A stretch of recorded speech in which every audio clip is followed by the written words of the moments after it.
একদমই সকাল থেকে একটা ব্লগ শুরু করে দিয়েছি। তো হ্যালো এভরিওয়ান, আসসালামু আলাইকুম। কেমন আছেন সবাই? তো অনেক দিন পরে একটা ব্লগ নিয়ে এসেছি আপনাদের জন্য। তো প্রায় 2-3 মাস যাবত আমি আসলে লং ভিডিও দিই না পেজের মধ্যে। তো আজকে ভাবলাম একটা লং ভিডিও আপলোড করা যাক। তো এই জন্য যে বাবা সেই কাজ, তো সকাল থেকে আমি শুরু করে দিয়েছি।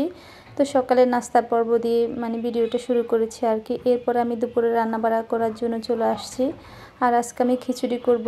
আর সকালে আজকে একদম সহজ একটা নাস্তা খেয়েছি, সহজভাবে নাস্তাটা তৈরি করেছি আর কি। তো এখানে আমি ব্রেড দিয়ে জাল একটা টোস্ট করেছিলাম আর চা করেছিলাম।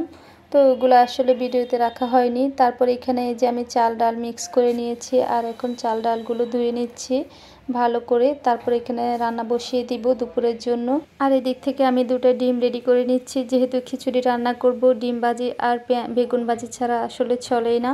তো এদিক থেকে এগুলো আমি এখন রেডি করে নিচ্ছি। তারপর এখানে আমি একটা বেগুন নিয়েছি আর বেগুনটা কেটে এখন একটু লবণ পানিতে ভিজিয়ে দিব।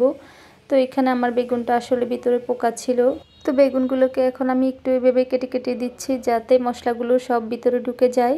তো এখন আমি লবণ পানিতে ভিজিয়ে রাখবো কিছুক্ষণের জন্য, তাহলে কষগুলো বের হয়ে যাবে আর কি।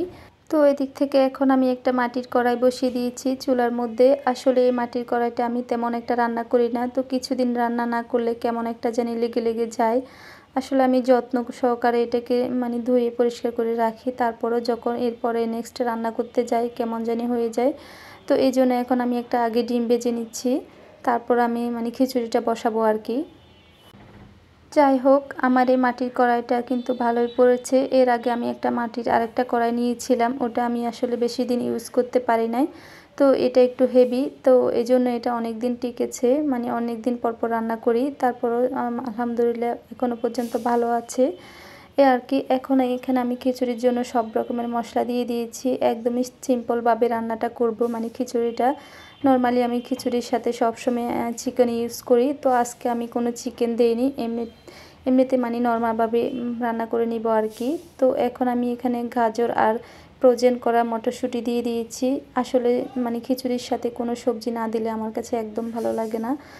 তো এটা আসলে যার যার পছন্দ আর কি, আমার এভাবেই খেতে পছন্দ, তো এই জন্য আমি দিয়ে দিয়েছি। তো এখন আমি চালগুলোকে ভালো করে ভেজে এখন এখানে আমি গরম পানি দিয়ে দিয়েছি পরিমাণ অনুযায়ী। এরপরে আমি পরিমাণ অনুযায়ী লবণ দিয়ে দিব। তারপর এখানে 1 প্যাকেটের মতো ম্যাগি মশলা দিয়ে দিব, ম্যাজিক যে মশলা থাকে ওইটা দিয়ে দিয়েছি 1 প্যাকেট।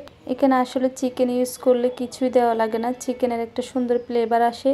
তো আজকে যেহেতু আমি এভাবে রান্না করব সেজন্য একটা ম্যাগি মশলা দিয়ে দিয়েছি। আর এখন আমি ঢাকনা দিয়ে দিয়েছি। তো ঢাকনা খুলে এরপরে আমি এখন একটু নেড়ে ছেড়ে দিচ্ছি খিচুড়িটা। আর এমনিতেও মাটির পাতিলে যে কোনো খাবার অনেক বেশি মজা হয়। তো এর মধ্যে আমি একটা শখ করে মাটির পাইপে নিয়েছিলাম আর কি, ডিম ভাজি করার জন্য, যে কোনো মাছ ভাজাভাজি করার জন্য। তো আমার সেই শখের ফ্রাই প্যানটা আসলে আমি একদিন ইউজ করার পরে এর হাতলটা ভেঙে গিয়েছে।